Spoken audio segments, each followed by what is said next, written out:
comment démarcher nos clients idéaux d'une manière qui soit à la fois efficace et respectueuse. Comment démarcher des clients idéaux de manière efficace et respectueuse, hein, et quelles sont les meilleures stratégies à adopter pour approcher, convaincre des clients potentiels tout en respectant leurs besoins, leur temps, etc. Brillant. Puissant. Une bombe. C'est bon là ou...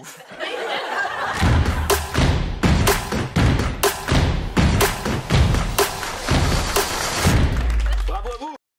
Eh bien, je vais vous répondre un petit peu par l'inverse. Tout d'abord, eh bien, il convient d'éviter d'être un de ces 4 psychopathes de la prospection. Ah, vous les connaissez, hein. Les psychopathes de la prospection, vous les avez déjà rencontrés très certainement sur les réseaux sociaux. Peut-être même qu'un peu comme moi, vous avez été plus ou moins l'un ou l'autre au début de votre activité, et peut-être que ça vous arrive encore, mais à culpa, moi aussi, d'être un peu proche d'un de ces 4 psychopathes. On veut éviter à tout prix, gardez-les bien dans l'esprit, on veut éviter, avant toute chose, avant de faire une démarche de prospection, d'aller vers l'autre, d'incarner un de ces 4 psychopathes pour l'autre. Le premier, c'est le lourd. Alors le lourd, vous le connaissez, c'est celui qui ne vous regarde pas, ne sait rien de vous, débarque, il est rempli de son besoin à lui, il est rempli de ses désirs à lui, et il vient dans votre monde vous demander si vous voulez bien les combler. Pour faire une analogie un petit peu graveleuse, c'est, mesdames, vous devez certainement en avoir rencontré un jour, c'est ce mec qui a malheureusement bu un peu trop au courant de la soirée et qui vient vers vous, vous l'avez pas calculé, vous l'avez jamais regardé, vous savez pas qui il vient et il vous demande « Salut, est-ce que tu baises ce soir ?» En général, ça ne marche pas. Sauf si, mais je n'entrerai pas dans ces détails, chacun son histoire, ok, mais c'est évidemment quelque chose qui ne fonctionne pas.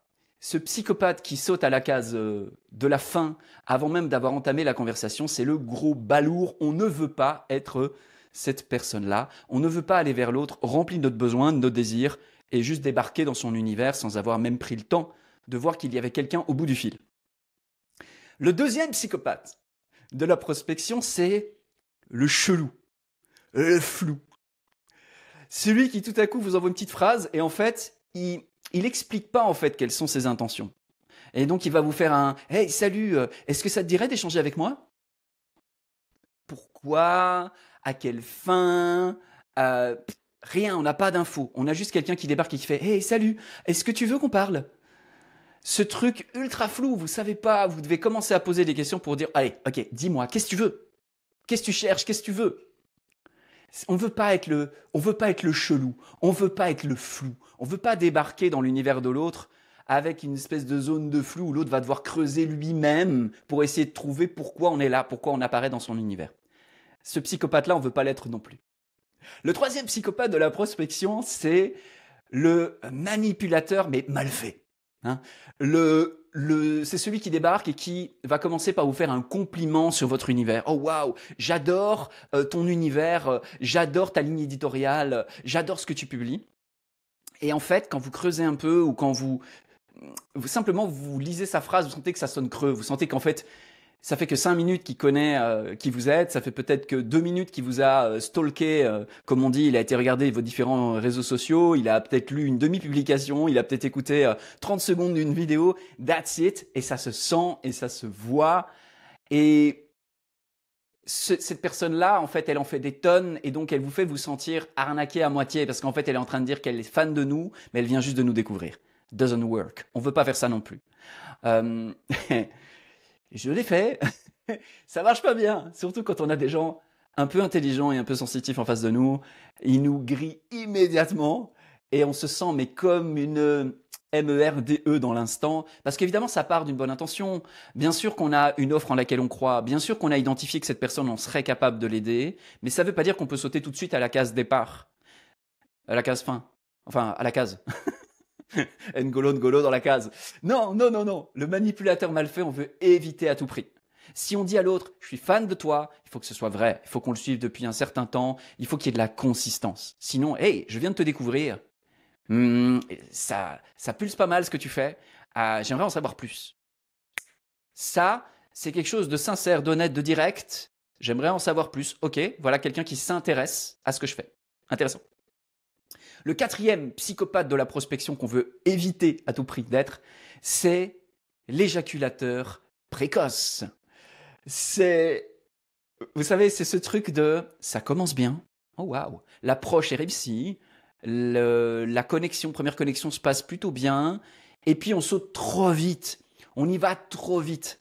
On saute de 3-4 échanges sur, je sais pas, sur un réseau social de rencontres à est-ce que je passe chez toi ce soir? Trop vite, trop rapide. Prends ton temps. Ce qui est vraiment très important, c'est de comprendre que la proposition de notre offre, le fait d'exposer notre offre au regard de notre prospect, ça se mérite, ça se gagne. Il faut obtenir son consentement. Sinon, on rentre bredouille.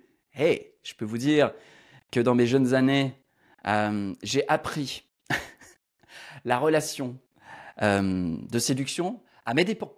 Voilà. Donc, je peux juste vous dire une chose, c'est que je sais qu'il y a tout un tas de mauvaises pratiques qu'il faut à tout prix évacuer. Et ces 4 psychopathes, j'espère que ça vous a fait rire, mais j'espère aussi que ça vous aura fait réfléchir sur « Ah ouais, ok, voilà 4 curseurs sur lesquels il faut vraiment que je réduise le volume pour éviter d'être catalogué dans la case psychopathe et de griller. » Parce que quand on est placé dans la case psychopathe, notre prospect, il nous a grillé. Ça ne veut pas dire qu'il est perdu à tout jamais, ça veut dire qu'il faut se laisser un petit peu oublier et revenir d'une manière qui va être vraiment nickel.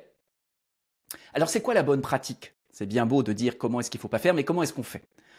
Eh bien, la bonne pratique, désolé, c'est pas mathématique. La bonne pratique, c'est comme le bon coup au tennis, c'est comme le bon coup au golf, ou c'est comme la bonne note à la guitare.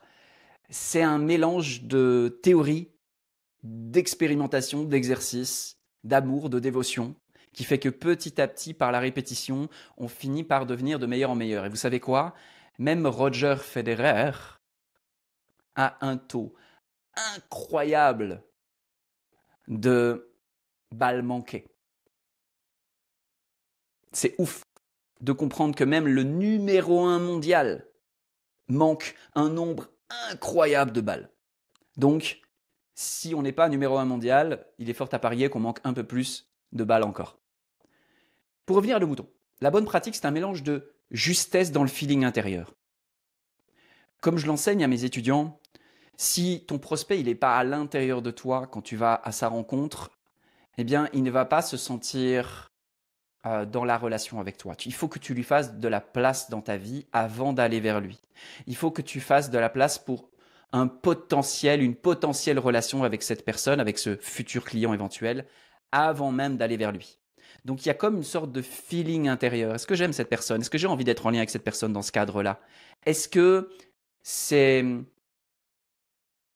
Est-ce que c'est le temps? C'est un feeling intérieur. D'intérêt sincère à l'autre, vraiment d'intérêt sincère à l'autre. Il faut que j'aille vers lui avec de l'intérêt sincère pour lui. Ça ne veut pas dire que je le feins, ça ne veut pas dire que je le manipule, ça veut dire que, oh, cette personne doit m'intéresser.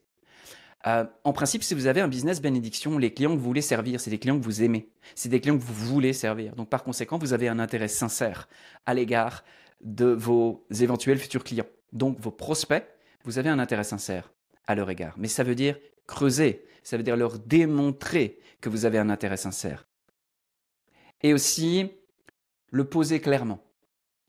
Être très clair.